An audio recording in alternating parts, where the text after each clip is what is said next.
Jour 17. Tombe amoureux du processus. Thème du jour. Le chemin est aussi important que le résultat.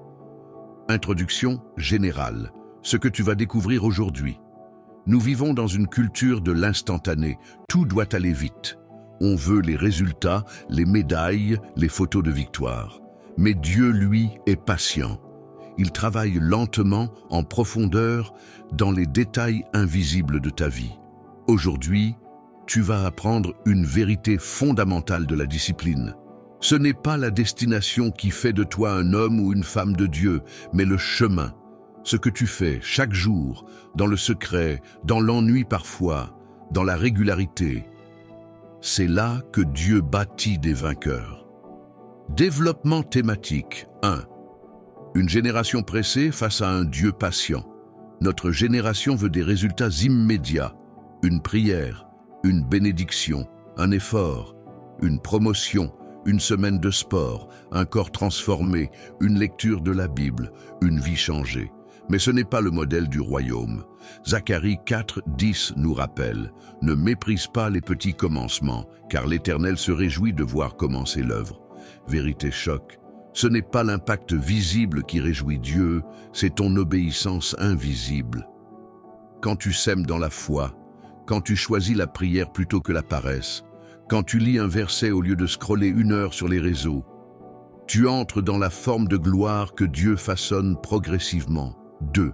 Le monde célèbre les résultats, Dieu célèbre la constance. Tu as peut-être entendu dire « Il a réussi sa vie ». Regarde comme elle a percé, quel succès, quel talent. Mais Dieu regarde autre chose. Il regarde les pas constants, les luttes fidèles, les efforts tenus en secret. Matthieu 6:4. Ton Père, qui voit dans le secret, te le rendra. Brian Tracy le dit ainsi. Ce que tu fais chaque jour détermine qui tu deviens, pas ce que tu fais une fois de temps en temps. Vérité choc. Ta grandeur ne se construit pas dans l'exceptionnel. Elle se construit dans la régularité. 3. Pourquoi tomber amoureux du processus est une arme spirituelle. Quand tu aimes le processus, tu deviens inarrêtable. Tu ne fais plus les choses uniquement quand tu es motivé. Tu les fais parce que c'est qui tu es. Tu pries, pas pour que les gens te voient. Tu travailles bien, pas pour l'applaudissement. Tu dis non aux péchés, pas pour être vu comme un saint, mais parce que tu aimes rester aligné avec Dieu. Vérité choc. Celui qui aime le chemin n'a pas peur du temps que cela prendra. 4. 5 habitudes pour apprendre à aimer le processus. Voici comment ancrer cette mentalité dans ta routine. 1. Transforme ton regard sur l'effort. Ne dis plus « je dois faire ça ». Dis « j'ai la grâce de le faire ». Le travail est une bénédiction, pas une punition. Colossiens 3:23. Tout ce que vous faites, faites-le de bon cœur, comme pour le Seigneur, et non pour des hommes. 2. Célèbre les petites victoires. Tu t'es levé à l'heure? Gloire à Dieu. Tu as lu ta Bible aujourd'hui?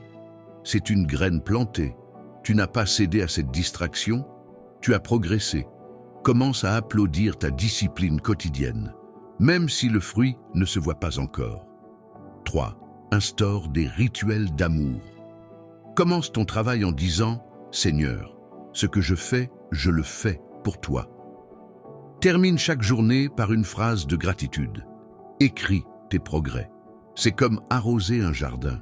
4. Reviens au pourquoi.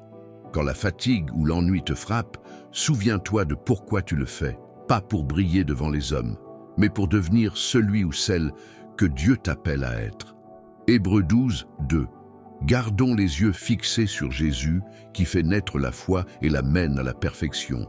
Il a accepté de mourir sur une croix sans tenir compte de la honte attachée à une telle mort parce qu'il avait en vue la joie qui lui était réservée. Même Jésus n'a pas sauté le processus. 5. Accepte l'effort comme une école. Tu n'es pas puni quand tu souffres dans ta discipline. Tu es formé. Dieu polit ton caractère dans les choses difficiles. Il t'apprend la maîtrise, la constance, la foi. 5. Le témoignage de la terre, semer sans voir, mais semer quand même. Un cultivateur ne plante pas pour se sentir bien. Il plante parce qu'il a foi dans la moisson. Il arrose même quand le soleil tape dur. Il attend, il patiente, il surveille. C'est pareil pour toi. Galates 6, 9. Ne nous lassons pas de faire le bien, car nous moissonnerons au temps convenable si nous ne nous relâchons pas. Vérité choc.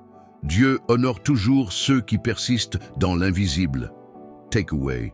Ce que tu dois retenir aujourd'hui, le monde célèbre le résultat. Dieu célèbre le chemin. 2. La constance vaut plus que le talent. 3. Chaque jour, tu sèmes ton futur dans tes choix discrets. 4. Tu deviens ce que tu répètes. 5. Aimer le processus, c'est libérateur. Tu n'es plus esclave de l'instant. 6. Ce que tu fais dans l'ombre détermine ce que Dieu te confiera en pleine lumière. 7. Ta discipline quotidienne est une adoration. Exhortation finale. Proclamation, appel à l'action et foi. Chers frères et sœurs, ne méprisez plus les routines, ne méprisez plus les efforts invisibles. C'est là que Dieu bâtit les rois, les reines, les leaders du royaume. Aujourd'hui, je t'invite à tomber amoureux du processus. Proclame avec moi, Seigneur, je choisis d'aimer le chemin. Je choisis la fidélité dans les petites choses. Je rejette l'impatience et l'obsession des résultats. Je veux marcher avec toi, pas courir sans toi. Je m'attache à ton rythme. Je deviens un ouvrier fidèle, même sans récompense immédiate. Je crois que tu vois et que tu béniras le processus. Jean 15, 2. Tout sarment qui porte du fruit, il le taille afin qu'il porte encore plus de fruits. Tu es en train d'être taillé. Et bientôt, tu porteras encore plus de fruits. Alors, continue. Même quand c'est dur, continue. Même quand c'est lent, continue. Car Dieu est dans le processus. À demain pour découvrir un nouvel échelon de cette marche vers l'excellence. Frère Ange Guédénon.